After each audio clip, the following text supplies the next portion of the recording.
Beaucoup d'entre vous m'ont parlé de l'immense souffrance éprouvée par vos communautés lorsque des hommes d'Église ont trahi leurs obligations et leurs devoirs sacerdotaux par un tel comportement gravement immoral. Alors que vous cherchez à éliminer ce mal partout où il se trouve, soyez assurés du soutien et de la prière du peuple de Dieu dans le monde entier. Vous donnez à juste titre la priorité à la manifestation de la compassion et du soutien aux victimes. C'est une responsabilité qui nous vient de Dieu. En tant que pasteur, il vous revient de penser les blessures causées par toute violation de la confiance, de favoriser la guérison, de promouvoir la réconciliation et d'aller, avec générosité et amour, à la rencontre de ceux qui ont été aussi gravement blessés.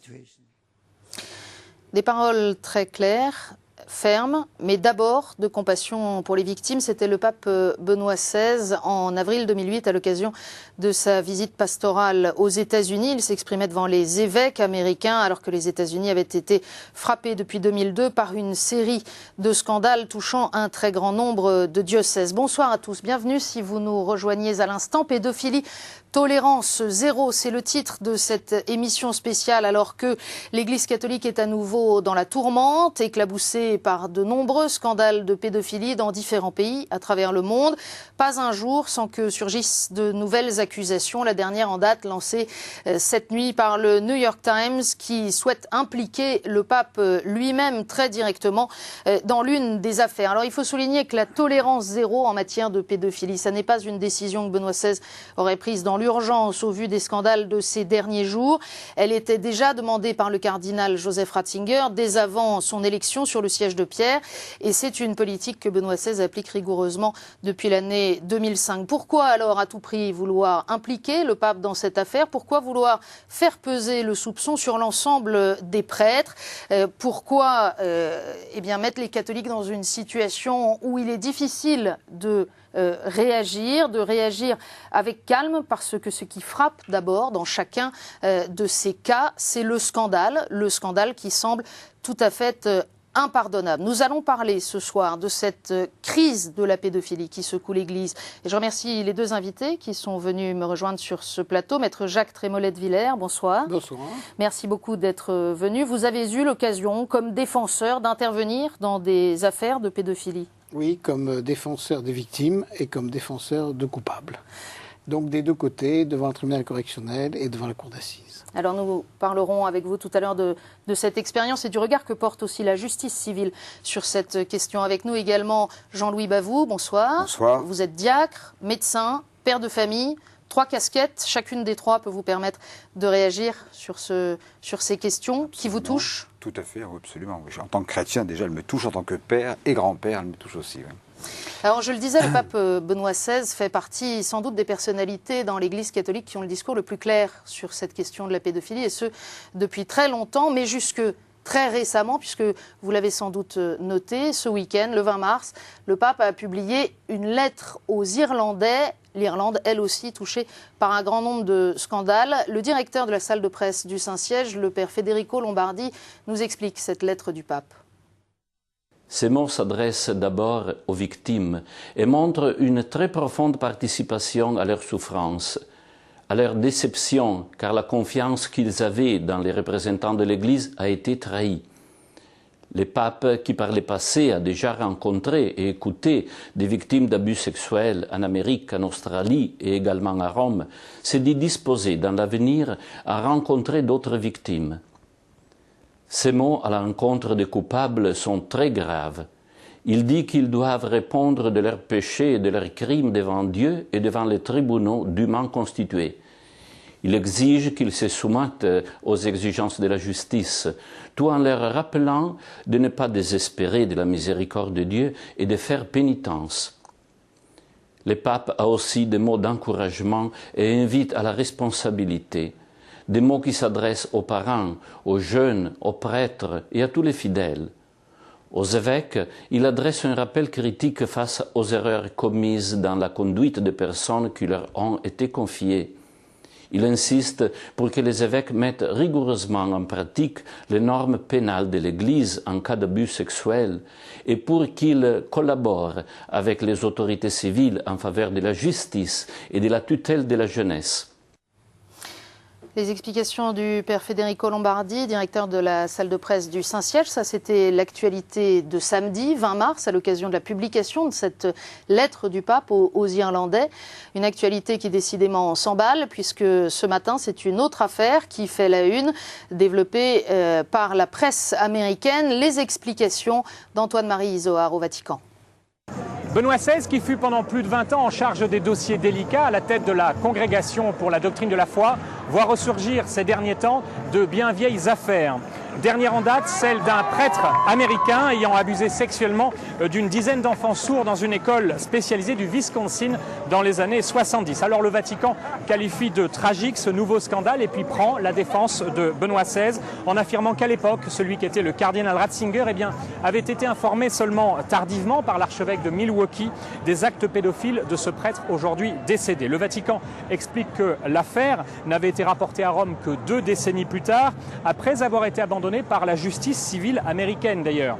On affirme également au Vatican que le père Murphy était alors âgé, en mauvaise santé, et puis qu'aucun autre abus sexuel n'avait été rapporté durant ces dernières 20 années. À coup sûr, d'autres affaires ne manqueront pas d'être révélées ici ou là par une presse aux aguets, devant l'afflux récent de révélations sur des cas similaires en Irlande, en Allemagne, encore en Suisse ou aux Pays-Bas. Eh bien, Benoît XVI entend prôner, vous le savez, la tolérance zéro.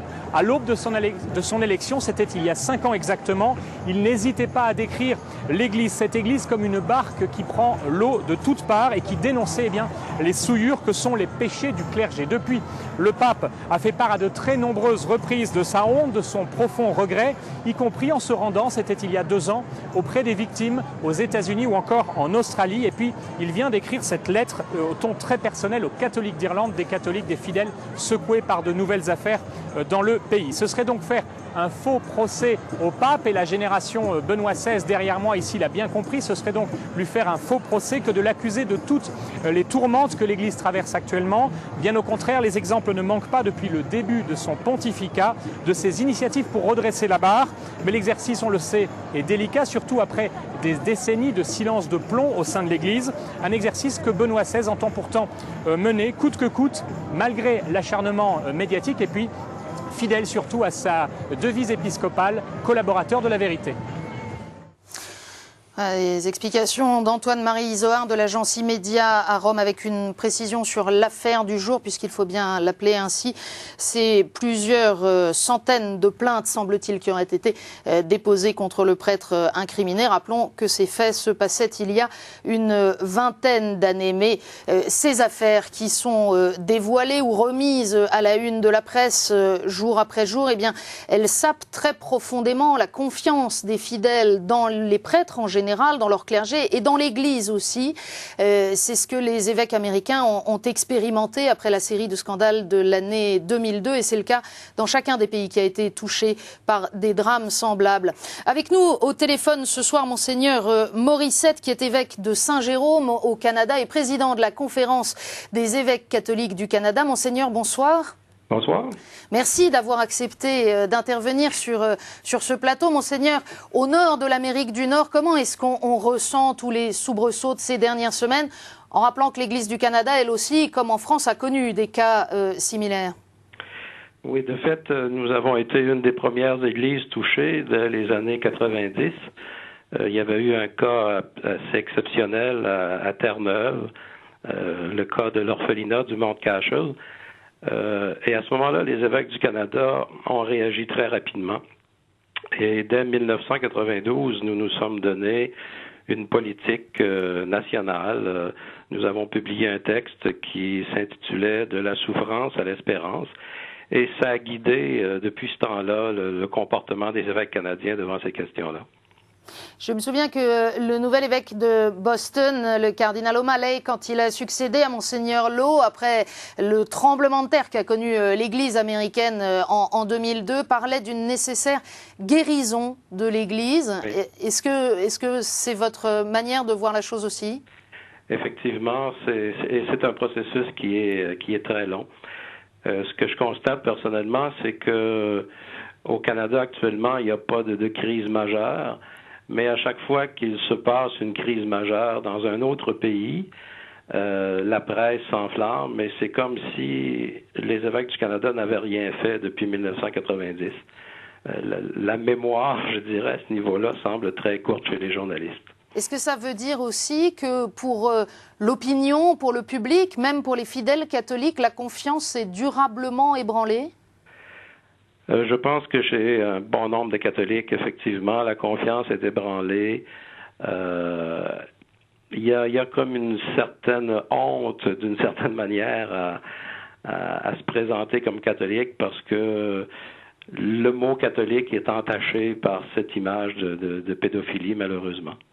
En même temps, il faut rappeler, et le Père Lombardi le rappelait aussi, qu'il y a des dizaines, des centaines de milliers de prêtres fidèles dans le monde et que la pédophilie n'est pas d'abord une affaire de prêtres, pas plus en Irlande qu'au Canada ou ailleurs. Vous avez tout à fait raison. Des études qu'on a faites, qui ont été faites ici au Canada et aux États-Unis, montrent que c'est environ 4% des prêtres qui ont pu commettre des erreurs de ce type-là. Ça veut dire qu'il en reste 96% qui ont une conduite très, très, très, très acceptable et dans certains cas, une conduite qu'on pourrait appeler de tout à fait sainte. Un dernier mot, Monseigneur, est-ce qu'on peut dire qu'aujourd'hui, lorsque une situation de pédophilie vient à la connaissance d'un évêque dans un diocèse au Canada, il y a une pratique de faire intervenir la justice civile qui est établie, qui est claire? Oui. Il faut dire que nous sommes obligés, par la loi civile, de déclarer. Le seul cas où nous ne sommes pas obligés de déclarer, c'est quand une victime a atteint l'âge adulte et nous manifeste clairement qu'elle ne veut pas aller au fort civil. Alors à ce moment-là, on peut respecter la demande de la victime, mais quand il s'agit d'une victime qui est encore mineure, nous n'avons pas le choix, il faut faire le signalement à la police. Monseigneur Morissette, merci infiniment de nous avoir répondu. Je rappelle à nos téléspectateurs que vous êtes évêque de Saint-Jérôme au Canada et président de la conférence épiscopale canadienne. Alors évidemment, on a parlé de l'Irlande, on a parlé des États-Unis, on vient d'entendre aussi la prise au sérieux de cette question depuis très longtemps déjà par l'Église du Canada. Tout ça nous amène forcément à nous poser la question en France. Les évêques, vous le savez, cette semaine sont réunis en assemblée plénière à Lourdes. Mathias Terrier, le directeur de Radio Présence, a pu interroger cet après-midi Monseigneur Potvin sur la manière dont l'Église de France considère cette question de la pédophilie. On l'écoute. Les évêques de France, depuis 10 ans, ont pris des mesures pédagogiques. Ils ont publié une brochure « Lutter contre la pédophilie » qui a eu un très grand retentissement. Je puis témoigner qu'elle est encore aujourd'hui disponible en de nombreux lieux pédagogiques. Elle est souvent demandée en des lieux qui ne sont absolument pas confessionnels. Les milieux sanitaires, juridiques nous la demandent. Nous avons essayé de travailler de concert avec tous les experts, avec tous ceux qui ont de la compétence en ce domaine. Le principe de base, c'est le respect de la loi. Respecter la loi, faire la vérité, respecter aussi la présomption d'innocence, parce que il est effroyable de blesser un innocent, mais il est également effroyable d'accuser quelqu'un qui est innocent. On ne doit pas briser des vies, tout ça est absolument douloureux. Donc les évêques sont attentifs à cette question depuis déjà de nombreuses années. Ils sont réunis à Lourdes en assemblée plénière en ce moment même. Il est évident qu'avec gravité, ils regardent la question, mais également avec confiance, parce que ils regardent aussi tout ce qui dans l'Église et dans la société est porteur d'avenir. Le dossier pédophilie est lourd, il est très lourd, il est extrêmement pénible, c'est une grande blessure et le pape le disait dans sa lettre aux Irlandais, mais en même temps, il faut regarder les choses. La pédophilie est tout de même de façon majoritaire et d'une façon écrasante, elle est d'origine intrafamiliale, donc c'est bien cela qu'il faut regarder.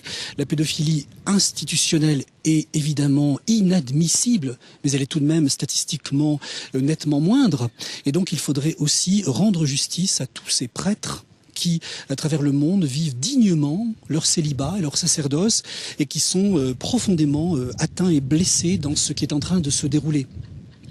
Justement, le lien est très couramment fait entre le célibat sacerdotal et la pédophilie. C'est inadmissible. C'est inadmissible. Tous les experts démontreront que la pédophilie a quantité d'autres origines, d'autres sources, dans des carences, de grandes carences affectives, sociales et familiales ou autres encore. Le célibataire, c'est quelqu'un de digne, c'est quelqu'un qui engage sa vie, alors qu'il soit prêtre ou qu'il soit engagé autrement, dans le célibat d'ailleurs. Et c'est franchement une diffamation du célibataire que d'aller amalgamer pédophilie et célibat. Le célibat sacerdotal a une profonde signification.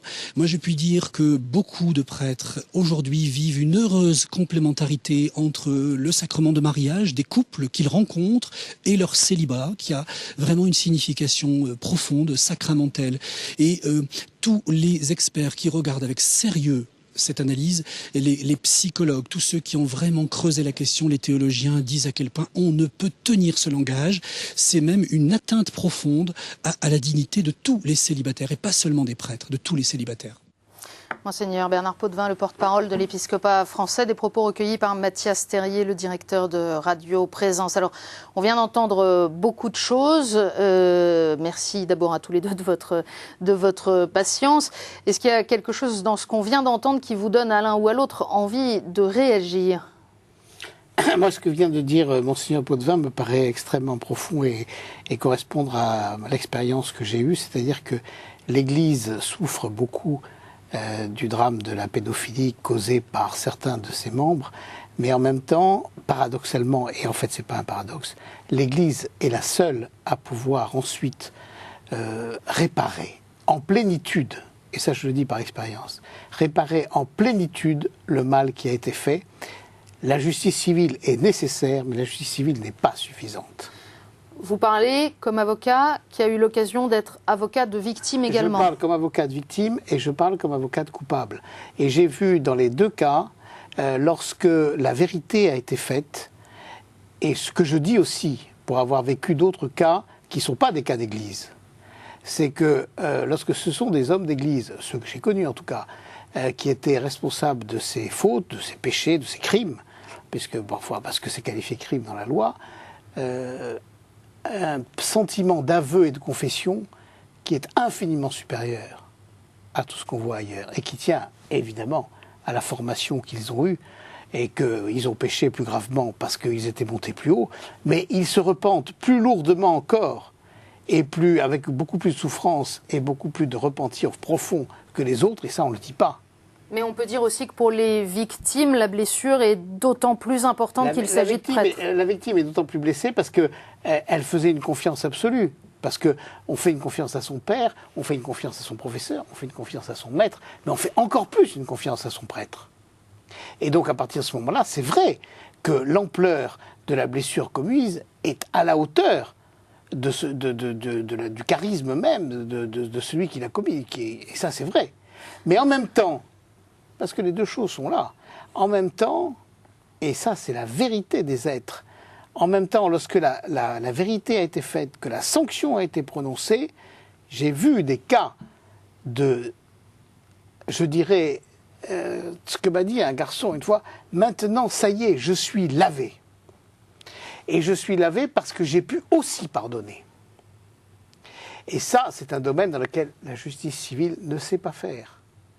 Donc il faut qu'il y ait au départ l'Église, il faut qu'il y ait au milieu la justice civile, et il faut qu'après, il y ait encore l'Église. Et en même temps, à côté de tout ça, il y a les médias, il y a l'opinion publique, et on peut comprendre que évoquer la question du pardon, il y a un moment où ce soit inaudible par rapport au caractère effroyable des actes commis. Alors là, il faut le faire entendre aux médias. Parce que c'est ce qu'il y a de plus important. Parce que les médias, c'est très bien. D'ailleurs, je suis ici pour vous le dire, et je le reconnais. Mais les médias aussi, c'est, comme son nom l'indique, un moyen. C'est pas une fin. Et la fin, c'est quand même la réparation. C'est quand même la paix dans l'âme de celui qui a été victime. Après, il y a celui qui a été coupable. Mais d'abord, il y a celui qui a été victime. Et il n'a pas la paix complète tant qu'il n'a pas pu pardonner. Alors, Jean-Louis Bavoux, on l'a dit tout à l'heure, vous êtes diacre permanent de l'Église catholique, vous êtes père de famille, grand-père, mais vous êtes aussi médecin. Maître Trémollet de Villers vient de parler des coupables. Les coupables en matière de pédophilie, ce sont d'abord des pervers ou ce sont des malades d'abord ? Je pense que ce sont d'abord des malades, ou des personnes. On le dit souvent, ce sont des victimes. Très souvent des personnes qui ont été victimes aussi d'inceste ou en tout cas de troubles de ce genre-là ou d'agressions de ce genre-là. Donc ce sont des malades, absolument. Et des malades qu'on soigne d'ailleurs ensuite, après, quand ils se sont dénoncés, quand ils ont été dénoncés, qu'ils ont été jugés, ils sont suivis médicalement. Donc il y a vraiment un trouble de la personnalité, souvent lié, encore une fois, à des perturbations vécues dans l'enfance, très probablement. Donc il y a une vraie pathologie, ce qui ne retire rien de la responsabilité de la personne, mais il y a une vraie pathologie. Alors on le voit bien dans toutes ces affaires, quel que soit le pays dans lequel ça se passe, il y a déjà eu des cas de pédophilie commises par des prêtres en France. Probablement y en aura-t-il d'autres dans l'histoire. On voit bien qu'il y a quand même un soupçon qui pèse sur l'Église de protéger d'abord les prêtres, de ne pas remettre ces questions à la justice civile. Maître, est-ce que là-dessus, vous avez le sentiment que l'Église est claire aujourd'hui ? Elle est plus que claire. Quand on voit ce qui se passe dans tous les corps sociaux, je dirais qu'il y a presque, je vais dire les choses simplement, une naïveté des clercs de l'Église catholique qui s'imaginent qu'ils n'en font pas assez et auquel un avocat répondrait spontanément « Attendez, vous n'êtes quand même pas obligé de tout dire tout » et qui spontanément disent « Mais je vais tout dire ». Et donc, ce reproche qui est fait est vraiment un faux reproche. C'est un faux reproche. Il y a au contraire une volonté de dire les choses et parfois même d'en dire trop, je dirais, parce que on ne s'imagine pas toujours comment les choses sont analysées après. Vous savez, en justice, on dit tout ce que vous direz pour être retenu contre vous. Et parfois, je vois beaucoup de cas, enfin pas beaucoup, parce qu'heureusement, j'en ai pas eu beaucoup, et heureusement, il n'y en a pas beaucoup. Mais enfin, dans les cas que j'ai vu souvent des gens... des prêtres, il faut dire les choses comme elles sont, s'accuser comme s'ils étaient au confessionnal. Et même de choses qui étaient en fait des intentions, même plus que des actes. Et donc, d'une certaine manière, essayer de dire, maintenant, je lave tout. Oui. Là, c'est le défenseur qui parle. Jean-Louis Bavoux, il y a une grave question que pose l'ensemble de ces scandales. C'est la question de la confiance dans le rapport à l'Église, y compris pour des fidèles catholiques, pour des croyants. Est-ce qu'on va être obligé de regarder tous les prêtres en se disant prêtres possiblement pédophiles ? Obligé, j'espère que non, mais c'est une réalité. Vu la puissance des médias aujourd'hui, les chrétiens sont soupçonneux, et à juste titre. Moi, en tant que parent, j'ai confié mes enfants à des écoles chrétiennes, les yeux fermés, où il ne s'est d'ailleurs rien passé. Ils ont eu des études, je crois, merveilleuses, ils pourront en témoigner, mais voilà, on fait une pleine confiance, et la confiance est bafouée. Résultat, on se pose des questions. Au sein de l'Église et à la périphérie aussi, et en principe étant chrétien, on est aussi témoin de quelque chose ou de quelqu'un aussi pour les autres et pour le monde. Donc c'est un vrai scandale, et moi je trouve que l'Église a pris une position tout à fait juste, c'est-à-dire d'abord d'être le plus clair possible, le plus limpide possible, de demander pardon, parce que c'est la première chose, reconnaître la souffrance de l'autre avant d'essayer de se justifier, ou du moins d'essayer de comprendre. J'aurais une petite réserve pour les mesures prises, il me semble qu'au niveau de la formation des séminaristes, et on parlait du célibat justement, le mariage n'est sûrement pas un remède à la pédophilie.